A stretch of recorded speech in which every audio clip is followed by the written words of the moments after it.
जय हिंद बच्चों। आज हम लोग नया चैप्टर स्टार्ट कर रहे हैं, काइनेमेटिक्स। क्या? काइनेमेटिक्स। ठीक है। काइनेमेटिक्स को हिंदी में शुद्ध गतिकी कहते हैं। ठीक है। पिछले लेक्चर में हम लोग इंटीग्रेशन और डिफरेंशिएशन की वीडियो कंप्लीट कर लिए हैं। अगर आप नहीं देखे हैं तो उसको जाकर के देख लीजिए। ठीक है ना। काइनेमेटिक्स बहुत इंपॉर्टेंट टॉपिक है फिजिक्स का। यहीं से कह सकते हैं कि स्टार्टिंग होगी अच्छे तरीके से। ठीक है ना। और इसको बहुत ध्यान से स्टार्ट करेंगे यहाँ से।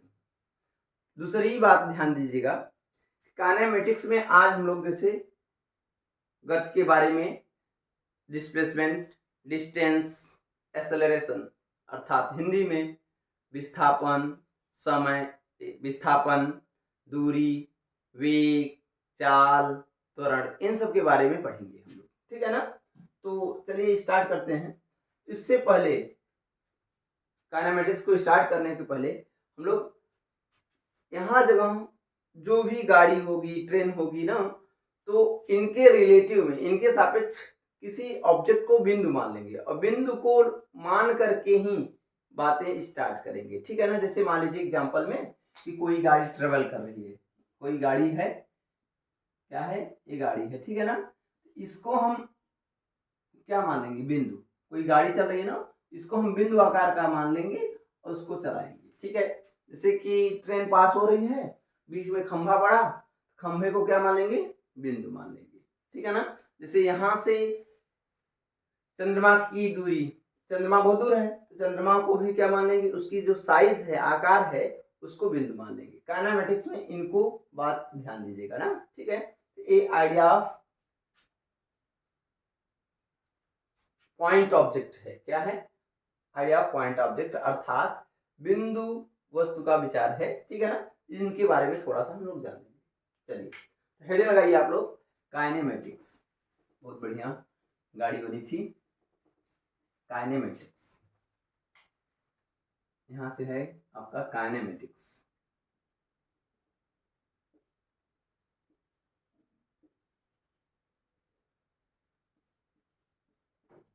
काइनेमेटिक्स इसे हिंदी में भैया शुद्ध गतिकी कहते हैं। क्या कहते हैं? शुद्ध गतिकी। शुद्ध गतिकी। ठीक है ना। अच्छा, शुद्ध गतिकी। तो शुद्ध गतिकी में, काइनेमेटिक्स में पॉइंट ऑब्जेक्ट के बारे में बता दिए हम। अब इनके पहले हम आपको एक बात और बता दें कि यहाँ 3 डायमेंशन में बात करेंगे। जैसे motion in 1 dimension, motion in 2 dimension, motion in 3 dimension. इसे हिंदी में कहते हैं एक विमा में गति। एक विमा में गति का करने का मतलब क्या है? जैसे कोई बॉडी या वस्तु है, ये चल रही है ना। क्या चल रही है? कोई वस्तु है, ये चल रही है, तो सीधी चलेगी तो उसे क्या कहेंगे? एक विमीय गति। क्या कहेंगे? एक विमीय गति। ठीक है ना। अगर मान लीजिए दूसरा है, और अगर ऐसे चल रही है, ये एक्स एक्सिस है आपका, ए वाई एक्सिस है, देख रहे हैं ना। अब ए एक्स में भी बढ़ रहा है, वाई में भी बढ़ रहा है, इन्हें क्या कहेंगे? द्विविमीय तल। इन्हें कहेंगे मोशन इन 1 डायमेंशन। क्या कहते हैं? Motion in 1 dimension. बातें ध्यान से सुनिएगा ना अच्छे से। ये मोशन इन 1 डायमेंशन की बात है। ये motion in 2 dimension. Motion in 2 dimension.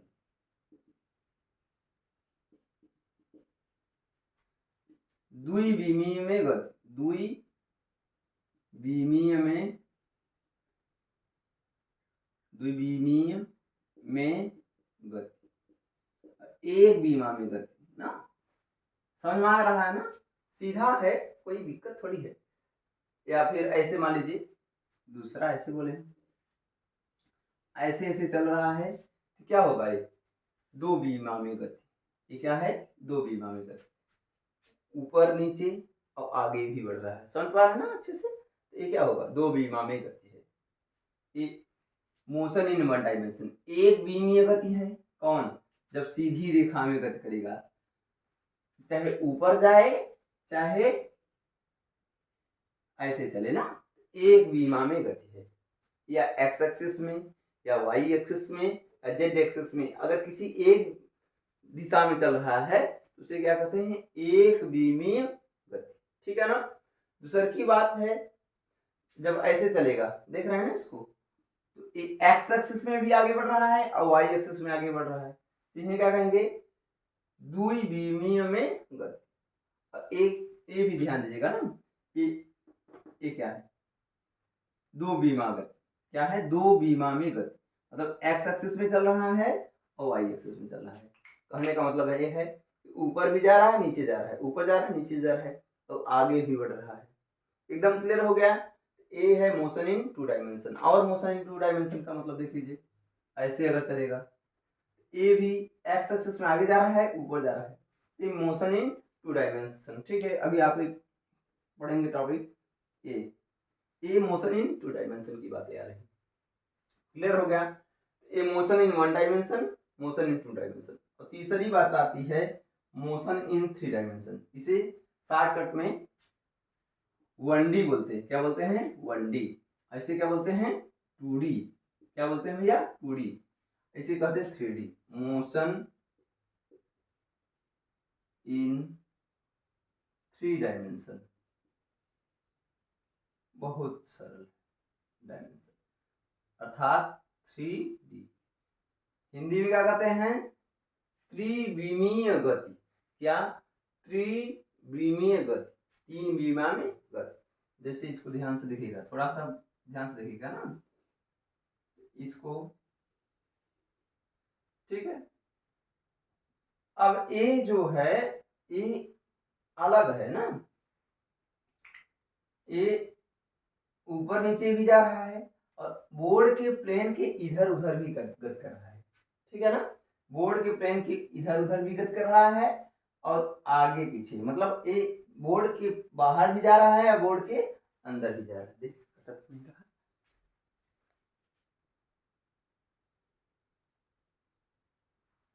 ठीक है, एकदम समझ में आ गया ये सब बातें।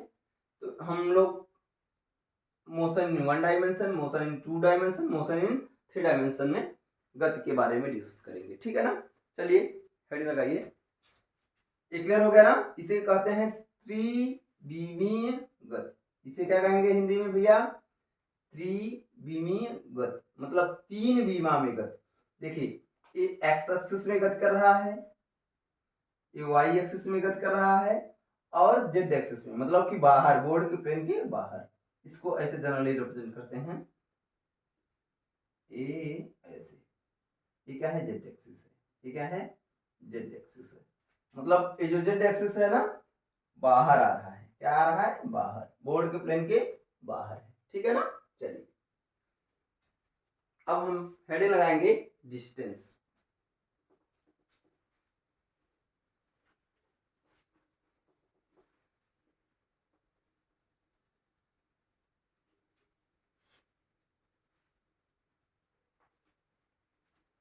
डिस्टेंस आप लोग जूनियर क्लासेस से पढ़ के आए हैं, डिस्टेंस क्या होता है, छोटी छोटी बातें हैं, पढ़ ले रहे हैं।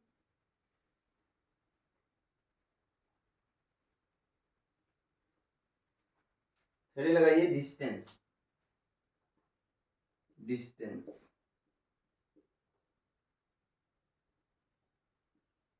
हिंदी में दूरी बोलते हैं। क्या बोलते हैं, दूरी। बढ़ा, अगर आपसे कहें दूरी क्या होता है बताइए, दूरी क्या होता है बच्चों, सिंपल है, किसी वस्तु द्वारा एक स्थान से दूसरे स्थान तक उसको पहुंचने में तय की गई संपूर्ण लंबाई उस वस्तु की दूरी कहलाती है। एक लाइन में लिख दें, चलिए जल्दी से लिख देते हैं। किसी वस्तु द्वारा एक स्थान से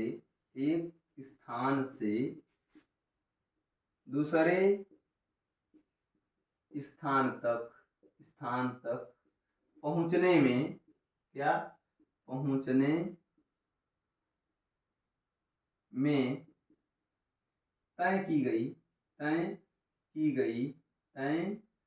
गई संपूर्ण लंबाई, तय की गई संपूर्ण लंबाई वस्तु की दूरी कहलाती है। लंबाई वस्तु की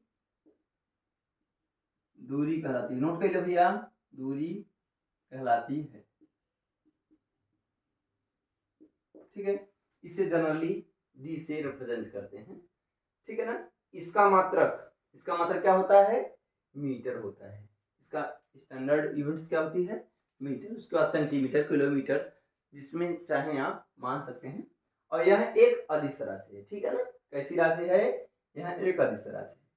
ठीक है। जैसे मान लीजिए ये पॉइंट ए है, ये पॉइंट आपका बी है, तो हम यहां से ऐसे घूमते टहरते पहुंचेंगे। ये जो दूरी है ना, चाहे हम यहां से ऐसे जाएं, ये पाथ नंबर फर्स्ट हो गया, पाथ नंबर ये सेकंड हो गया, और पाथ नंबर थर्ड। समझ पा रहे हैं ना? ये तीन, इन ए से बी पहुंचने में तीनों की अलग अलग डिस्टेंस होगा। समझ पा रहे हैं भैया? अच्छा, ए से बी में पाथ नंबर एक से कोई वस्तु जाएगा, उसकी दूरी कुछ होगी। ए से बी तक कोई व्यक्ति जाएगा तो इस पाथ से, इस रास्ते से इसकी दूरी कुछ होगी, और इस रास्ते से जाएगा तो इसकी दूरी कुछ होगी। ठीक है ना। तो ए पाथ डिपेंड करता है, जो दूरी है वो पाथ डिपेंडेंट है, मतलब पाथ पे निर्भर करता है। अगर अलग अलग आप पाथ से जाएंगे, किसी पॉइंट पर पहुंचेंगे, तो उसकी दूरी अलग अलग हो जाएगी। ठीक है ना। चलिए नेक्स्ट पॉइंट हम लोग डिस्प्लेसमेंट डिस्कस करेंगे। क्या पढ़ेंगे? डिस्प्लेसमेंट।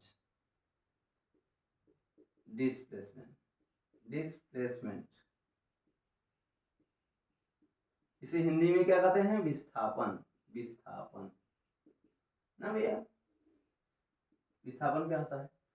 किसी वस्तु द्वारा एक स्थान से दूसरे स्थान की बीच की न्यूनतम दूरी को विस्थापन कहते हैं। किसी वस्तु की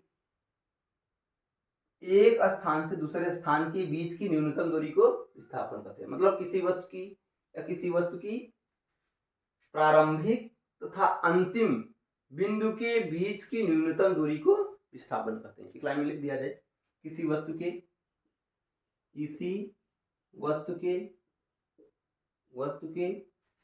प्रारंभिक तथा अंतिम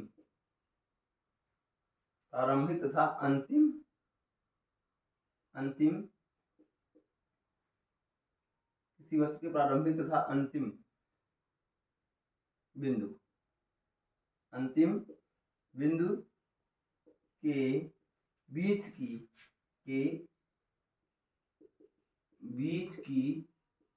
न्यूनतम दूरी को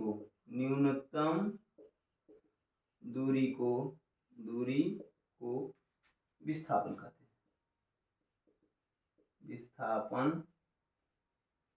कहते हैं। ठीक है। किसी वस्तु के प्रारंभिक तथा अंतिम बिंदु के बीच की न्यूनतम दूरी, ये वर्ड ध्यान दीजिएगा। न्यूनतम दूरी क्या है? न्यूनतम दूरी। यहां से हम आपको बता रहे हैं, मान लीजिए पॉइंट ये आपका ए हो गया, ए पॉइंट आपका बी हो गया, क्या है? बी ना। अब यहां से हम ऐसे चल रहे हैं, ठीक है। अब ए यहां पॉइंट पहुंच रहे हैं, ये पॉइंट ए है, ये पॉइंट, ये रास्ता नंबर 1 है, ये रास्ता नंबर 2 है। तो जो रास्ता नंबर 1 है वो विस्थापन नहीं कहलाएगा। देखिए क्या और कोई रास्ता है? तो ए और उससे बी के बीच की जो रास्ता नंबर 2 है वो न्यूनतम दूरी है, और इसी को क्या कहते हैं? विस्थापन। इसी को क्या कहते हैं? विस्थापन। विस्थापन का मात्रक क्या होता है भैया? वही मीटर ठीक है। और यह एक सदिश राशि, इंपॉर्टेंट पॉइंट ध्यान दीजिएगा। विस्थापन कैसी राशि है? सदिश राशि। और दूरी क्या है? अदिश राशि। विस्थापन एक दो बिंदुओं के बीच की जो न्यूनतम दूरी हो उसे विस्थापन कहेंगे, और जो संपूर्ण लंबाई होगी उन्हें क्या कहेंगे? दूरी कहेंगे। यह एक अदिश राशि है। विस्थापन कैसी राशि है?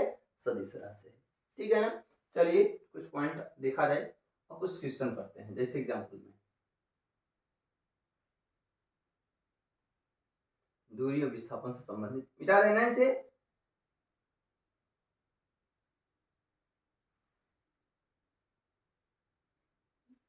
चलिए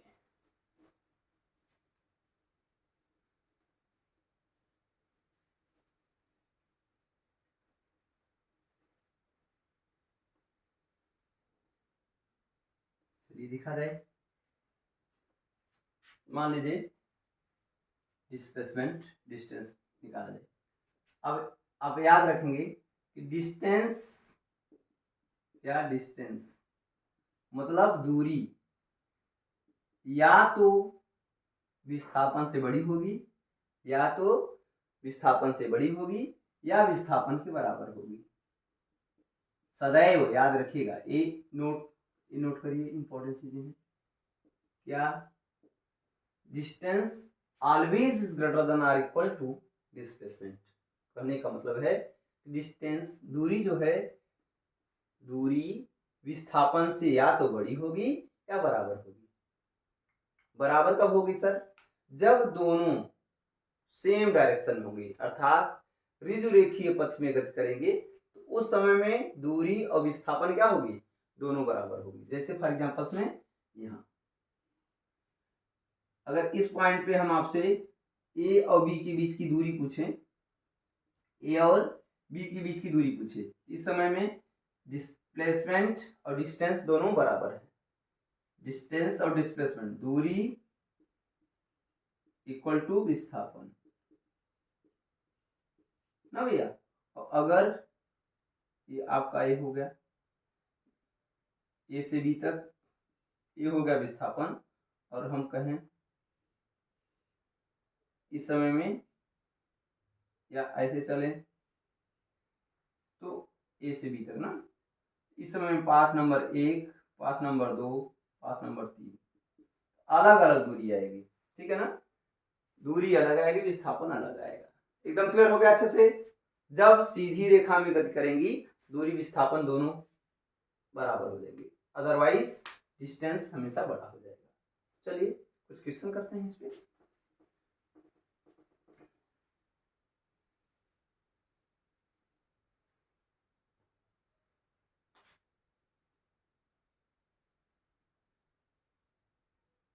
जैसे मान लीजिए ये पॉइंट है, ये पॉइंट है,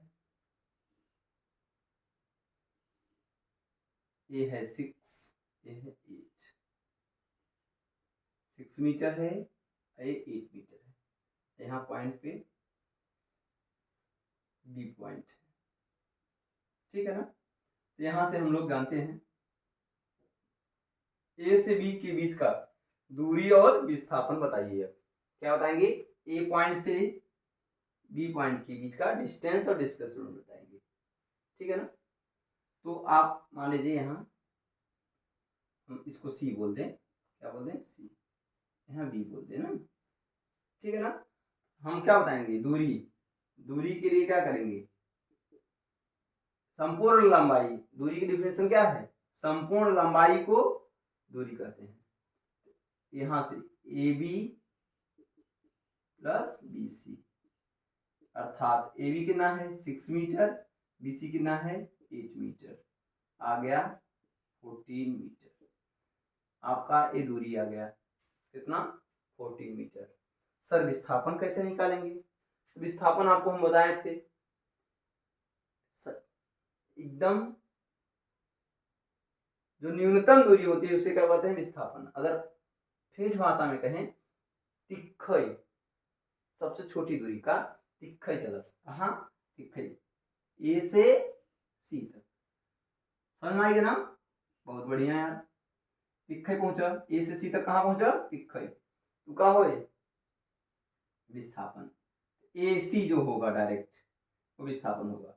सर इसकी डिस्टेंस तो पता नहीं हमको, हम लोग कक्षा 10 में या जूनियर क्लासेस में डिस्कस करें ना पाइथागोरस थ्योरम, इससे निकालेंगे। A6 है, A8 है, 6 छाक 36, 8 ठाने 64, करड़ी में 100, करड़ी में 100 अर्थात कितना 10 मीटर।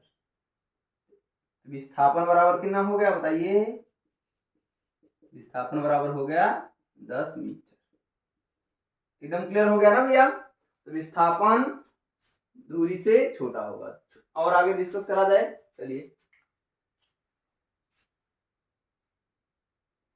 जैसे मान लीजिए अगर हम आपसे कहें कोई पार्टिकल है, इसका रेडियस मान लीजिए कितना है 7 मीटर, कितना है 7 सेंटीमीटर है, कितना 7 सेंटीमीटर। अब पार्टिकल ए से यहां से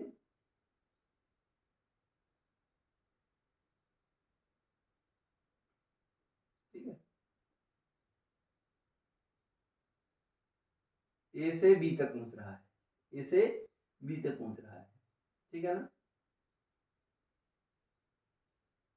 देख लीजिए,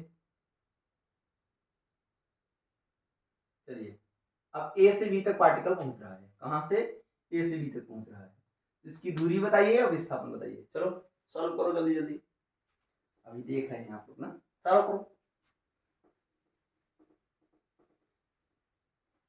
मोबाइल को रोको, सॉल्व करो इसे। इनमें दूरी बताना है, विस्थापन। दूरी क्या होता है यहां से बी तक पहुंचने में, इसकी सरकमफ्रेंस अर्थात परिधि। परिधि क्या होती है वृत्त की, याद रखिएगा, छोटी छोटी बातें आप नोट करते चले जाइएगा, ठीक है ना। वृत्त की परिधि होती है 2πr। यहां से चाहे चले चाहे ऐसे चले, ये टोटल डिस्टेंस होगा 2πr, आधा चलेंगे πr। वृत्त की परिधि होती है, परिधि मतलब समझते हैं ना, जो चक्कर लगाता है 2πr। यहां से ए से बी तक पहुंचेंगे क्या होगा pi into R, pi into R. Pi की वैल्यू होती है 22/7 और आर की वैल्यू कितना दिया गया है 7 सेंटीमीटर ना, तो 7 कितना 7, 7 से 7 काट देंगे, कितना आएगा 22 सेंटीमीटर, ठीक है ना। और विस्थापन क्या होगा बताइए, विस्थापन क्या होगा 7a है, 7a है, टोटल हो जाएगा कितना, या फिर 7 7 14, विस्थापन क्या हो जाएगा बताइए, विस्थापन होगा आपका, विस्थापन होगा 14। अभी आपको बताए हैं कि दूरी हमेशा विस्थापन से बड़ा होगा या विस्थापन के बराबर होगा, ठीक है। दूरी ए से बी तक पहुंच रहे हैं तो 22 आ रहा है, विस्थापन ए से बी तक ऐसे सीधे चल रहे हैं 14 आ रहा है, ठीक है ना। इतना बात क्लियर हो गया। अच्छा, अगर हम आपसे कहें ए सी पॉइंट है, क्या है सी पॉइंट, और सी पॉइंट के बीच का विस्थापन और दूरी बताइए।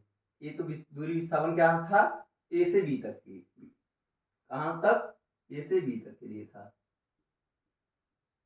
ठीक है। ये पॉइंट ओ है, तो क्या करेंगे हम लोग निकाल लेंगे, यहां से क्या करेंगे, टोटल क्या है 2πr, इसका कौन सा भाग है चौथा भाग है, कितना चौथा भाग, मतलब ए पाई आर हो गया, इसमें आधा और करेंगे, दूरी बराबर होगा, दूरी एसी का क्या आएगा बोलिए भैया 2πr/4, इसका चौथा भाग है ना, ये आ जाएगा कितना πr/2,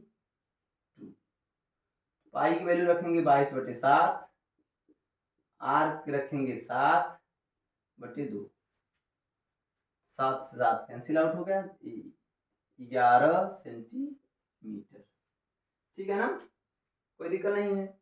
अब इसको लिखेंगे, यहां से ए से सी तक की वैल्यू मिला लेंगे, ठीक है ना। विस्थापन क्या आएगा बताइए, विस्थापन आएगा आपका, विस्थापन क्या आएगा, ये 7 है, ये 7 है, ये 7 है, ये 7 है, क्या होगा बोलिए स्क्वायर रूट ऑफ 7 का स्क्वायर प्लस 7 का स्क्वायर बराबर कितना, इसको 7 बाहर ले लेंगे, रूट, ठीक है, इसकी वैल्यू निकालेंगे 7 मल्टीप्लाई बाई 1.414, ठीक है। तो ए देख रहे हैं ना 11 से कम आ रहा है, कोई दिक्कत नहीं। अच्छा सर, यहाँ तक तो समझ में आ गया, विस्थापन और दूरी हम लोगों को बहुत अच्छे तरीके से क्लियर हो गया, ठीक है ना। चलिए आगे चला जाए, मिटाइए इसको।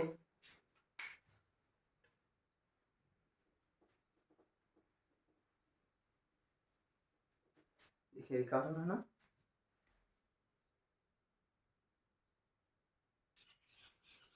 चलिए तो यहाँ तक क्लियर हो गया भैया खूब अच्छे तरीके से। चलिए नेक्स्ट इसको मिटा दें। तो अब यहाँ से जब हम ए से बी तक पहुंचे, ए से सी तक पहुंचे, तो डिस्प्लेसमेंट और डिस्टेंस आराम से निकाल लिए। अगर हम आपसे कहें, मान लीजिए इसको हटा दे रहे हैं,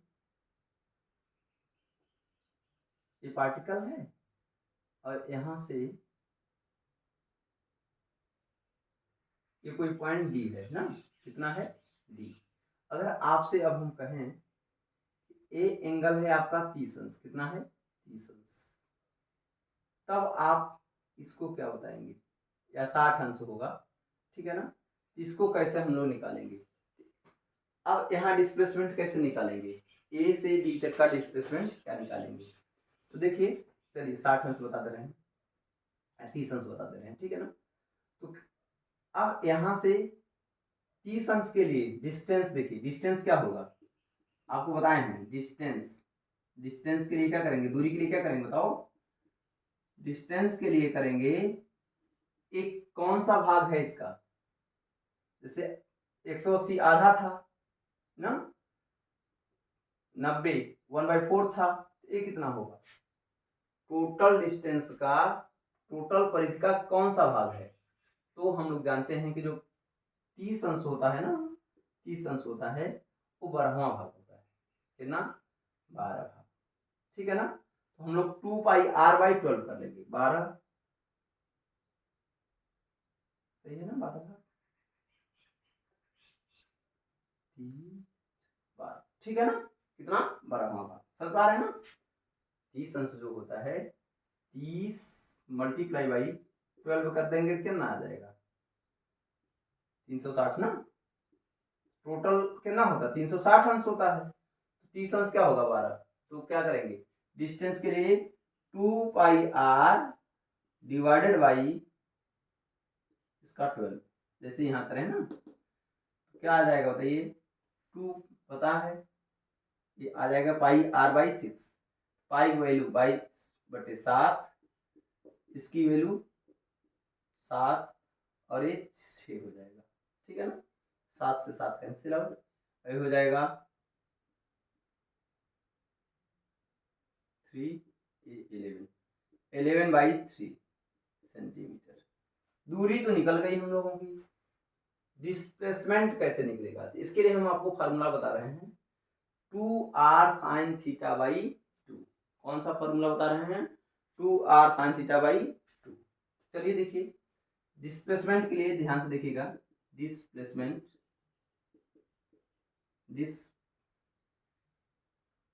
के लिए मतलब विस्थापन के लिए यहां से लिखेंगे आप 2r/sin θ/2।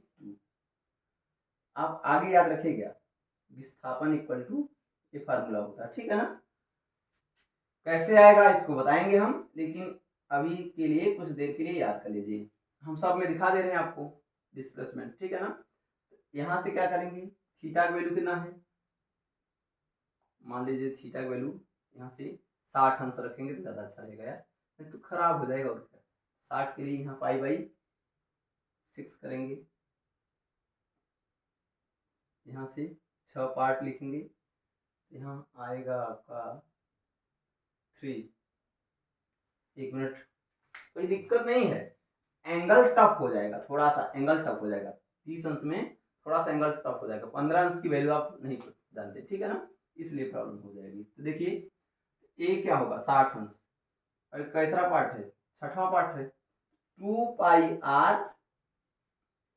आर/6। यहाँ से करेंगे पाई आर बाई 3, पाई आर बटे 3।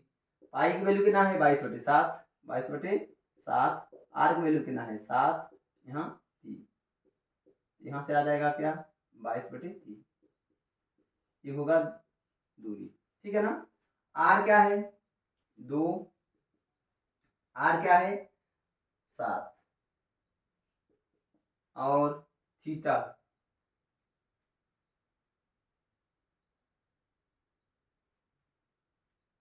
थीटा 1/2, यहाँ से आएगा आपका